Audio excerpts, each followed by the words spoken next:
Okay, mari kita tengok macam mana DNA is replicated.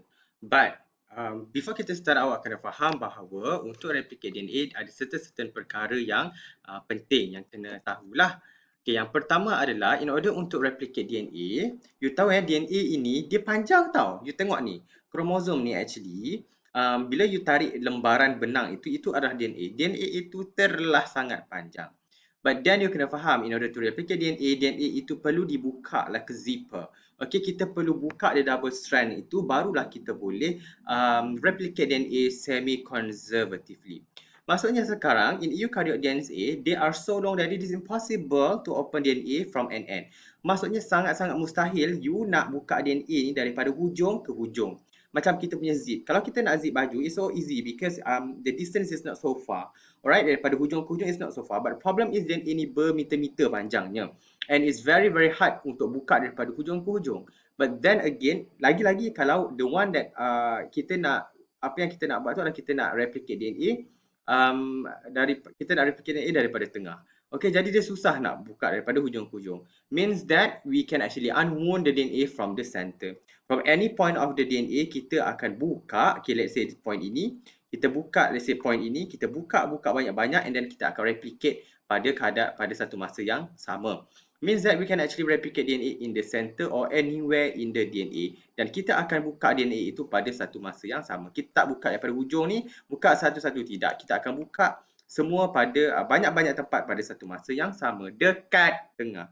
Anywhere in the DNA. Dan ini yang dikatakan, the point where we open the DNA, we call it the origin of replication. A particular sequence in a genome ataupun DNA which replication is initiated, origin of replication, asal usul tempat adanya replication.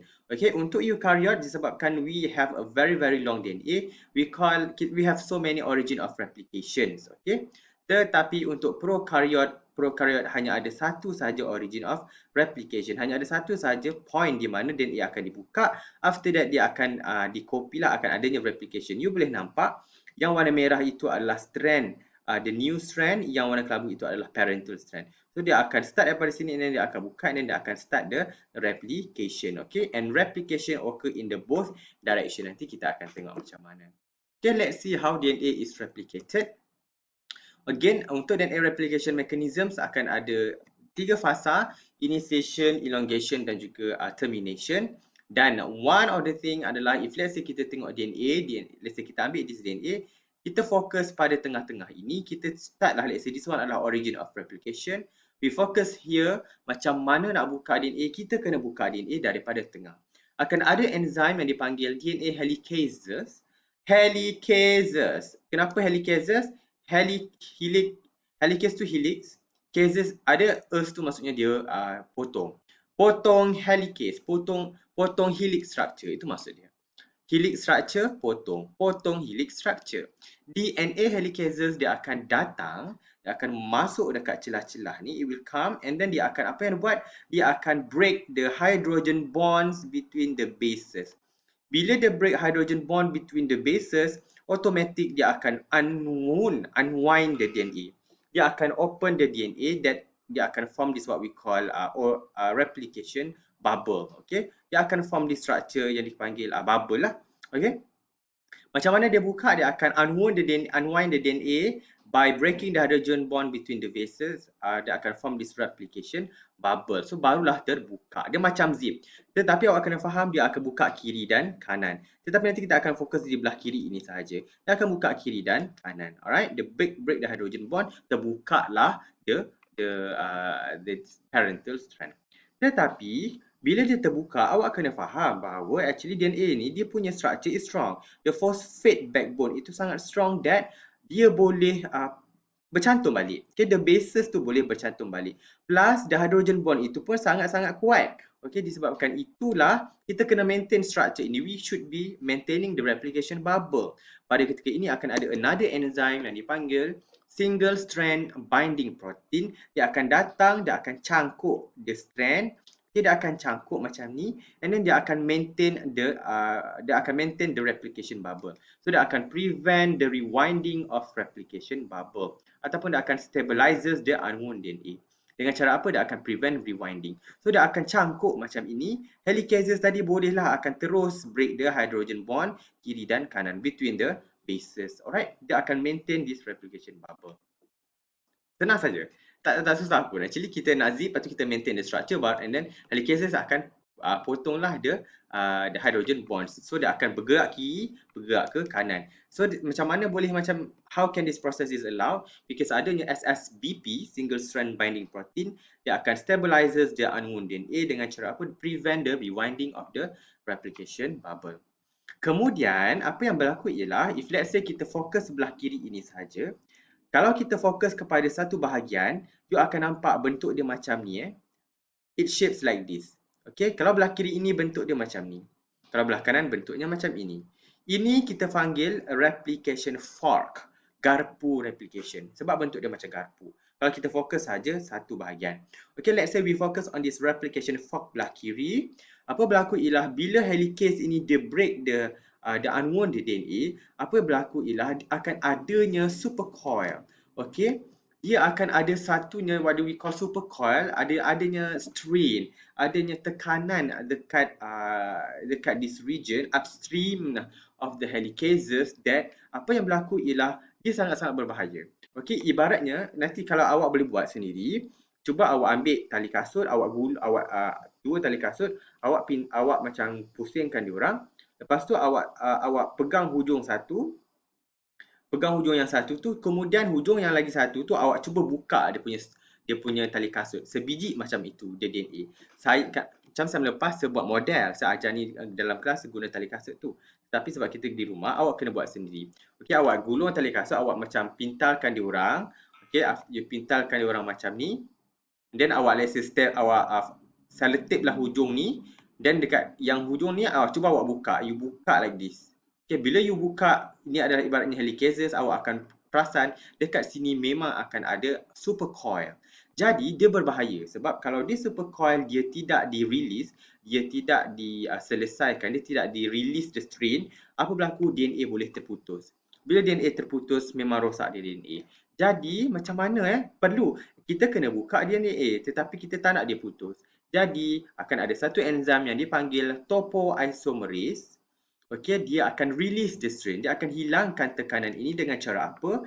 Topoisomerase akan datang sekejap, datang dekat this region, kemudian dia akan potong.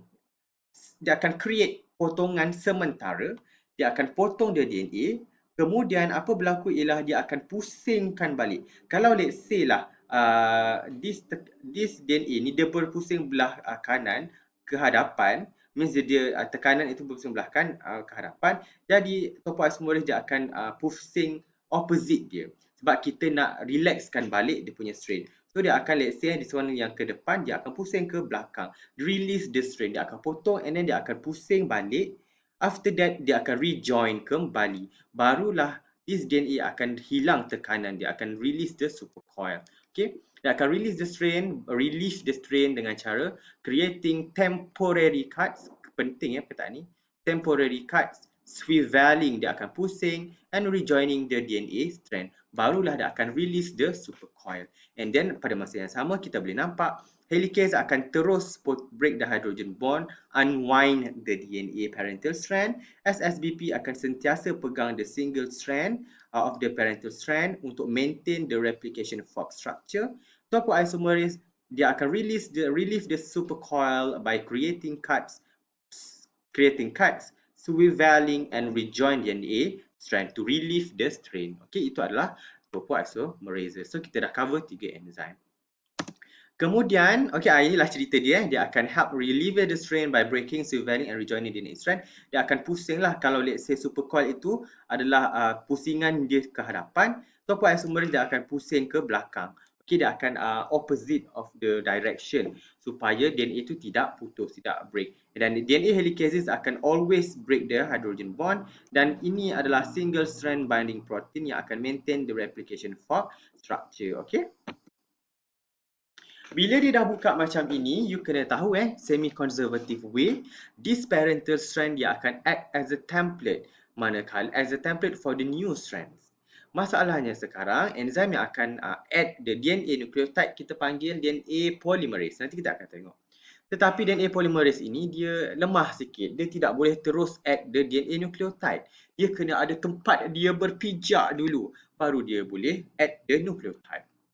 So, there is one enzyme yang kita panggil primase which synthesizes RNA primer, di mana primase will come at the, let's say you focus dekat sini, this replication fork, primase will come dekat the parental DNA strands and it will add RNA primer, short RNA primer dalam 5 ke 10 RNA nucleotide in 5' to 3' direction of the primer. Means that kita kena faham bahawa DNA pula dia ada direction, dia ada 5' to 3'. The DNA itself have its own direction. Let's say this one.